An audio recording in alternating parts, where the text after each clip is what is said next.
Ladies and gentlemen, the story you are about to see is true. The names have been changed to protect the innocent.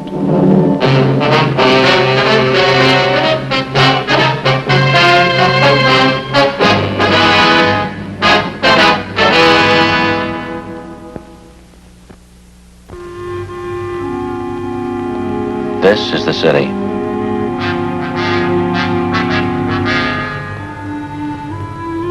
One of the biggest in the United States. Spreads out in all four directions like a broadloom rug. To the south and west, it's the downtown business district. To the east, the industrial area. Los Angeles, California. It's pretty much like your town. This is a Spanish priest, one of the city's founders. It's changed a lot since then.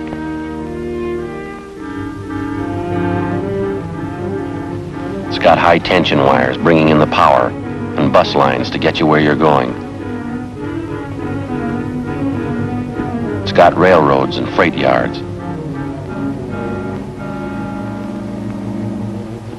Churches, any kind you want. Public parks and lakes. It's got a police department. And a city hall. This is where I work. I'm a cop.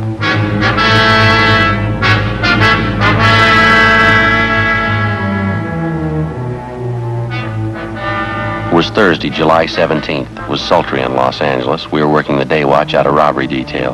My partner's Ed Jacobs. The boss is Captain Didion. My name's Friday. It was 1:35 p.m. when we got back to the city hall. 9 months before, a jewelry salesman was slugged and robbed of $20,000 in precious stones. It took us weeks of investigation before we discovered the man responsible for the holdup. It took more weeks of legwork to gather all the evidence. We needed one more thing. His statement.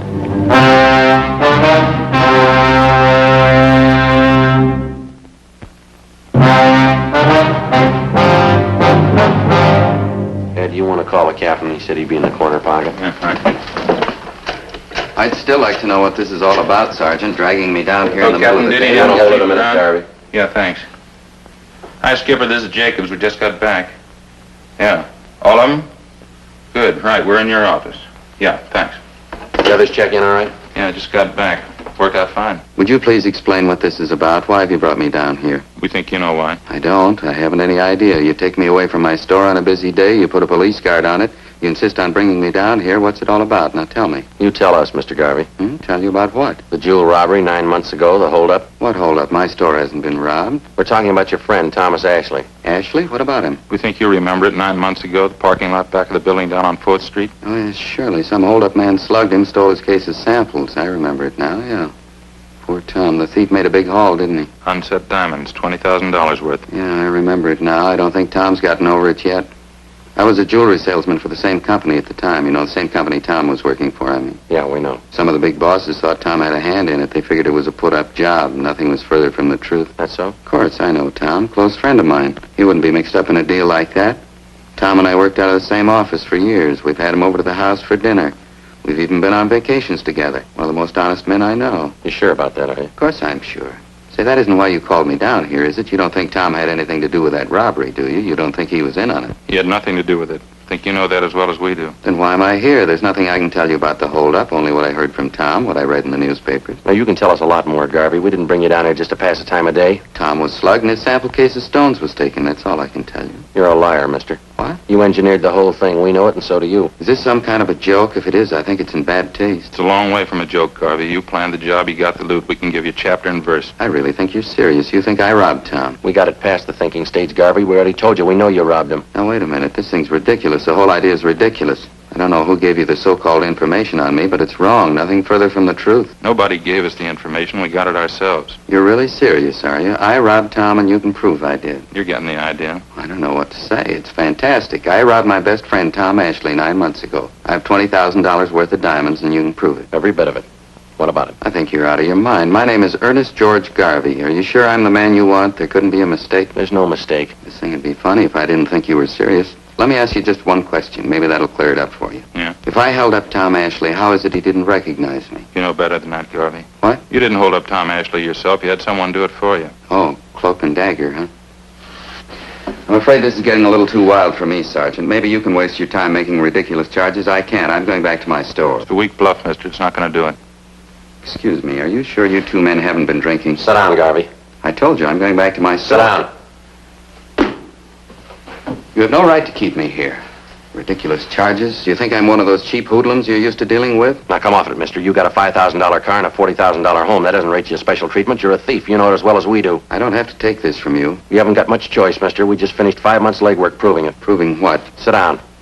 You engineered that holdup. We know who you got to do it. We know how it was carried out. We know how you planned on disposing of the diamonds. We know who your fence was. We know what the split was. We know what you did with part of the money. We know how much you got left. Is that right? Yeah, that's right. What can I say? I don't even know what you're talking about. Any way you want it, Mr. Garvey. Maybe you'd like to tell me why I did all this. You know it better than we do. No, I mean it. Tell me. You weren't making enough money at your job to suit yourself, suit your wife either. It's pretty good. Marilyn get a big kick out of that. All right, mister. We can wait it out as long as you want. We spent 9 months on it already. Another few days aren't going to make that much difference. Just as a matter of curiosity, how'd you first start off on this tangent? Whatever gave you an idea that I had anything to do with the holdup? When you started to spend money, new car, new office for yourself, new fur coat for your wife, transferred your 2 children to that private school. That makes a holdup man out of me because I wanted to send my kids to a better school? Where'd the money come from? Can you explain that? Don't you think that's my business, Sergeant? Where I get my money, what I do with it? Not when you get it stealing. I'm afraid you're going just a little too far. You insist I'm a thief, I'm going to insist you prove it. All right, have a look over here, Mr. Garvey. Yes? Some of the reports in the investigation, reams of them. They cover everything from the time of the jewel robbery up to late yesterday. Now, it's all right there. Everything from the crime report to signed statements. How could that concern me? 3/4 of the stuff concerns you. Have a look for yourself. I still can't get it straight in my mind. What makes you think I had anything to do with that robbery? Do you know what this is, Garvey, this machine here? No, some kind of recording apparatus. That's right, it's a tape recorder. You've been taking down this conversation. Why? No, not this one. We've been recording every conversation that took place in your office for the past 4 months, every word. What do you mean? Just that, Garvey. Every time you talked on the phone, every visitor you had, it's all down on tape. 25 reels of it. Interesting. Is that supposed to frighten me? We don't care if it frightens you or not. Something else. Yes? Reports on what you've been doing for the last 4 months. Daily reports, every movement you made. Is that so? Everywhere you went, everyone you talked to, everything you did. You like to hear a sample? This must be some kind of a joke. That's the only explanation I can think of. May 12th, Thursday. Sergeants Bitteroff and Rafferty.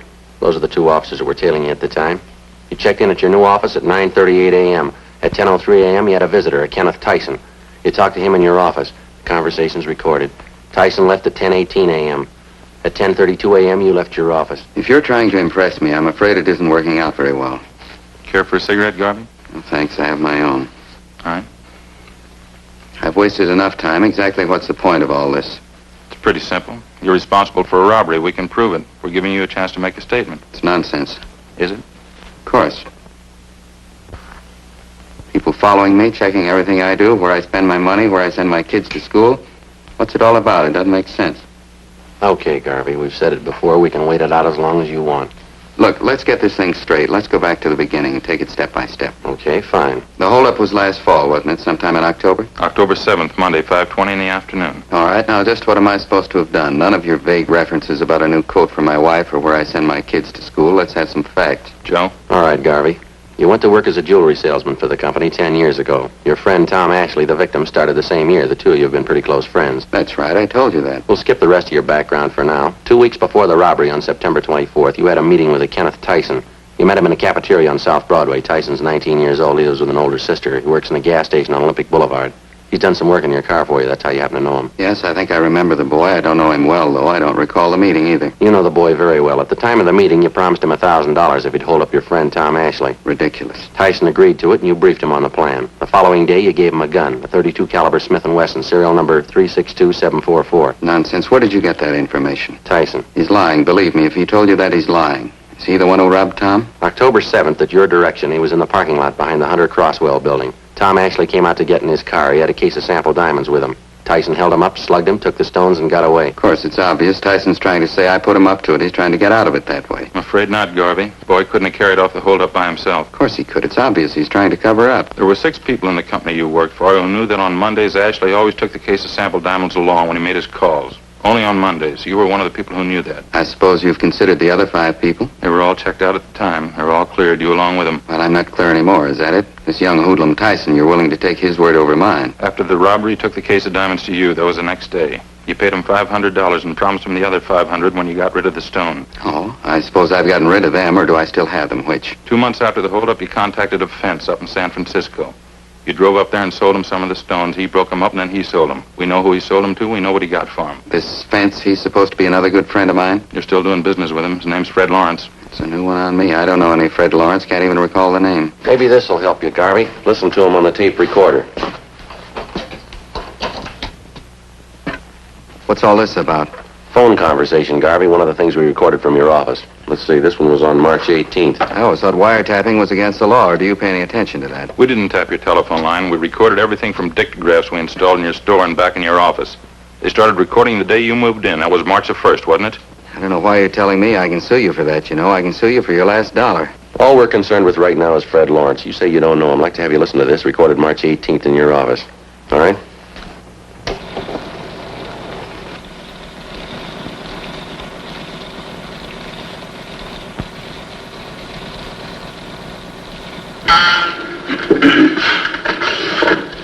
Yeah, Mary.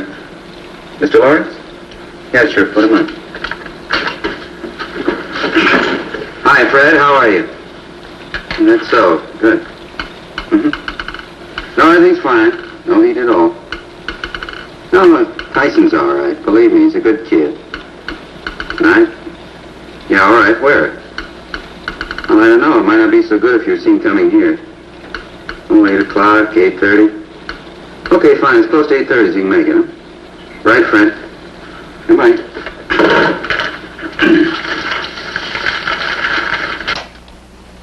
You recognize it, Garvey? Garvey? I understand they can do clever things with tape recorders nowadays. There's a way of piecing words together, isn't there? They can record your voice and then fix a tape, take a simple sentence and change the words around to mean just the opposite. You can examine the tape if you like.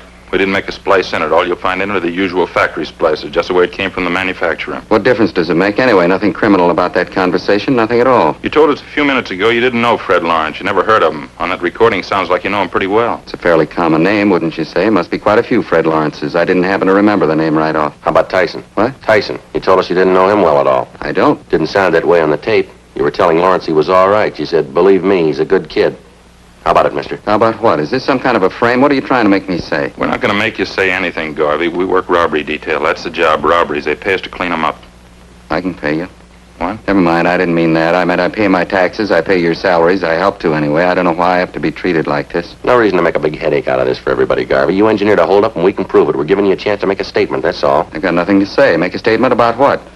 All you're going on is hearsay, circumstantial evidence. You can't say I planned that robbery. You admit you know Tyson. You know him well. I don't. I admit nothing. What about the phone conversation? It's a fake. They phony those things up all the time. You know it as well as I do. You admitted you know Fred Lawrence. We proved that on the recording. I admit nothing. You don't even know Tyson. Is that what you want to say? I know him, that's all. He worked on my car a couple of times. I don't know him well. I'd like to play you another recording, Garvey. Waste of time. I haven't got the whole day to spend here. I've got to get back to my store. I've got a business to operate. Won't take very long. Here we are, April 5th. A lot of foolishness anyway. How do I know how you made those recordings? You could have gotten actors, made them up yourselves. There weren't any dictagraphs. How did you make those things? There were dictagraphs, Garvey. You remember before you moved in that new suite of offices, you had them redecorated? Yes. There were sound technicians from our crime lab out there working side by side with the painters, carpenters. They installed dictagraphs in your store, back in your offices. They bugged the entire place. Wiretapping. I'll bring this into court if it's the last thing I do. We already told you, Garvey, it's not wiretapping. We didn't touch your phone lines. We didn't have to. Invasion of privacy. I'm going to bring this into court. All right, let's hear this recording. It might clear up a few things, huh? Clear up what? What are you trying to prove? Okay, Joe? Yeah, okay. Date on this is April 5th.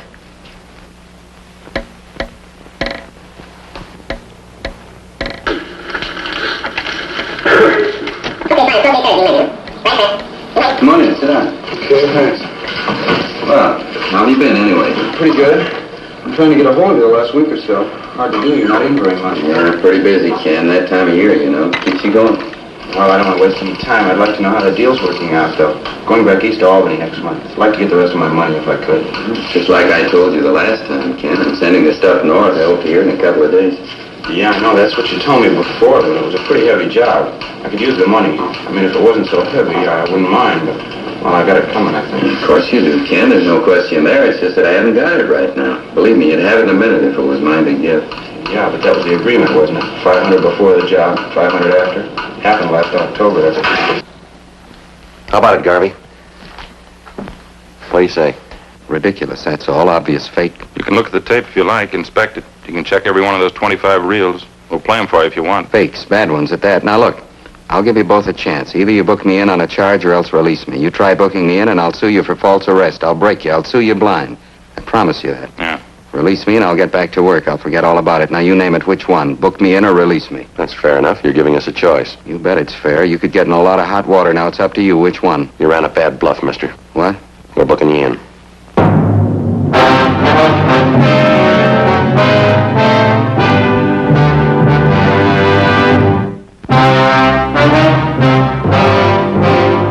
Thursday, 3:55 p.m. Ed Jacobs and I continued questioning the robbery suspect, Ernest Garvey. Despite the evidence at hand, he still refused to admit any knowledge of the $20,000 jewel theft 9 months before. The questioning went on. Garvey's answers became more and more confused. We kept pressing, laying out the case against him step by step. 4:30 p.m. We stayed at it. But it must have taken quite a bit of money, didn't it, Garvey? Your wife's new fur coat, new car for yourself. Where'd it come from? Now, look, there has to be an answer. Where'd that money come from? Simple. I borrowed it. Where'd you borrow it? Some of it from friends, some from the banks. I don't see how it concerns you. How much money did you borrow? Don't you think that's my business? Wasn't it about $7,000? That about right? Yes.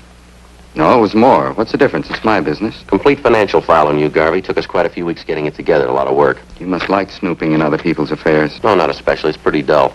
Here's a copy of your bank statement from the California banks. Photostat. Doesn't make much sense here. What do you mean? Well, we checked your income for that month. Amounted to $620.18. Now, how was that possible? For your information, I made a loan that month. That's probably some of the loan money I deposited. I'd quit my old job that time. I was going in business for myself.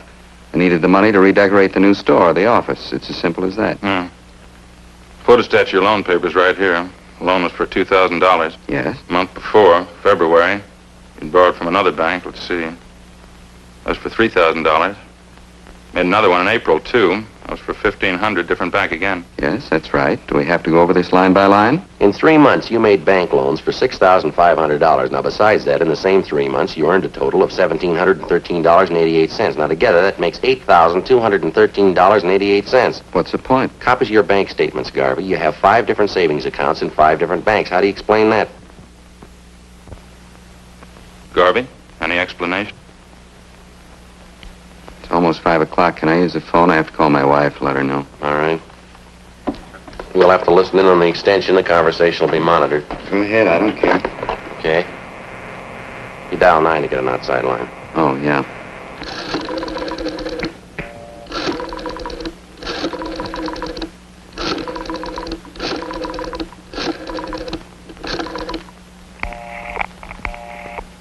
Busy. Photostats there if you want to examine them, Garvey. I see them. Well, you want to give us an explanation? You only had $8,200. How could you bank $11,000? It had to come from somewhere. Purely a personal matter, that's all. I borrowed $3,000 from a brother of mine, lives back in Minnesota. You'd already made 3 loans. Why'd you have to borrow from your brother? You mind telling us? Yes, as a matter of fact, I do mind. Well, it still doesn't balance the books, Garvey. You earned and borrowed $8,200. You got another $3,000 from your brother, you say. That's $11,200. You banked $11,000. Yes, that's right. Do you always have to repeat? That'd leave you with $200. Did you and your family live for 3 months on $200? Why not? That could easily be. A lot of people do it. Yes, sir, but not your family. I'm getting sick and tired of this. You trying to tell me you know my family better than I do, what they eat, what they spend, what it takes to support them? We've been on this thing for 9 months, Garvey. We've put in a lot of hours, and we know your family pretty well. If you like, I'll tell you the last time you ordered steak from the meat market, when you paid your gas bill, the last time your wife bought a pair of shoes. I guess this is standard procedure for you, threatening people? We're not threatening you, Garvey. We're giving you facts. Another file here. Took us over a month to get this one together. Complete record of your expenses from February 1st. Covers February, March, April, May, and June. I hope the police department has a good lawyer, Sergeant. You've got fair warning. I'm going to sue you for your last dollar. Now, you say you and your family lived 3 months on $200. That doesn't jibe with what we've got. You can take a look here if you want to. It's all there. Lies, forgeries, it's all lies. I promise you're going to regret this. There's a photostat here of the receipt for your wife's coat, Garvey. $1,612.34. That includes the tax paid in full. Photostat of the contract for your new car. Down payment, $2,000. Liquor bill for the big party you threw in March 20th. Liquor bill, $387. There's a catering bill here, $194. Full year's check for tuition, room, and board for your kids at that private school you sent them to. $1,864.07. That's only the beginning, Garvey. Comes to a lot more than $200. Have you heard enough? I better try to get my wife again. I have to let her know. All right, Ed, you want to get the extension? Yeah, right. You dial 9 to get outside, Garvey. Yeah, I know.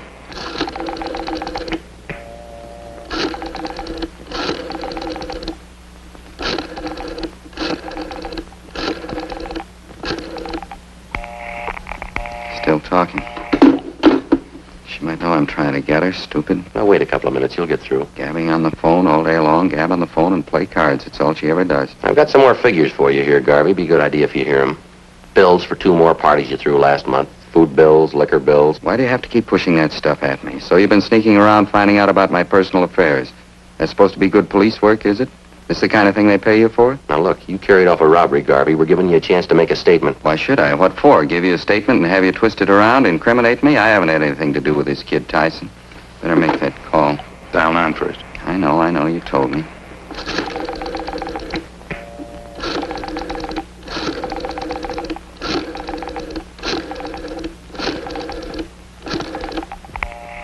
What's wrong, Garvey? What's the matter with her, stupid? She ought to know I'm trying to get her, stupid.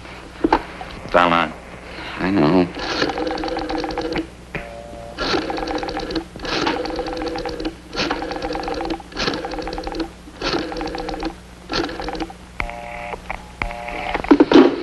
One more recording you ought to hear. Just played part of it for you. I don't want to hear it. I'll play just a piece of it. Think you ought to hear it. Not the one from May 10th, is that it? Yeah, uh-huh. Tyson and Garvey. Same place. The office. You told me on the phone. Said you'd have the dough for me today. Now, wait a minute, Tyson. I didn't say that at all. I said maybe I'd have it for you. I didn't say definitely. Look, I can't give you what I haven't got. I want the 500, Garvey. I need it. I stuck my neck out on a robbery job. I'd get 5 to life if the cops got me. You'd be clear. Now, take it easy, will you, Ken? Take it easy, nothing. Well, it couldn't be any plainer. What do you say? In a minute, just a minute.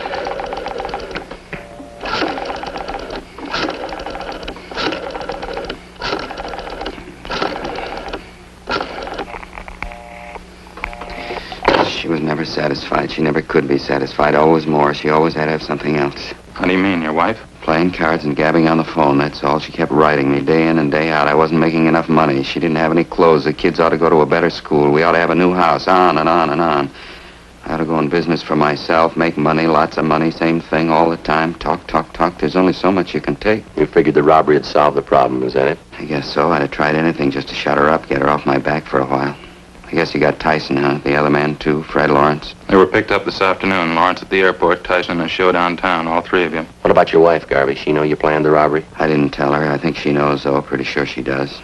Maybe she'll be satisfied now. Lousy money. She had to have it. Didn't even leave me enough to pay off that kid Tyson. Private school for the children. Wall-to-wall carpets in the house. New dishwasher, new coat, new car, everything. She just had to have them. You want to take me, book me in? I don't care. All right. We'll stop off down the hall, take your statement. Sure, I don't care. All right, let's go. Oh, say, just a minute, huh? Yeah? It'll only take a minute.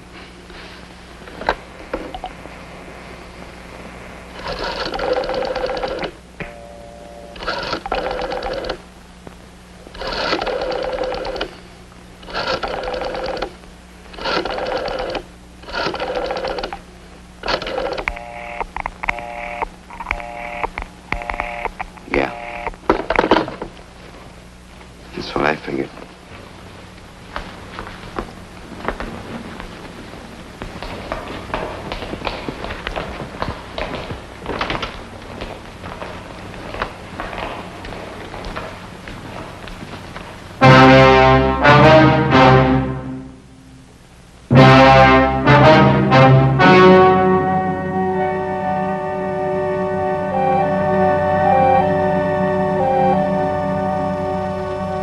On November 4th, trial was held in Superior Court, Department 87, City and County of Los Angeles, State of California. In a moment, the results of that trial. The suspect was tried and convicted of robbery in the first degree, which is punishable by imprisonment from 5 years to life.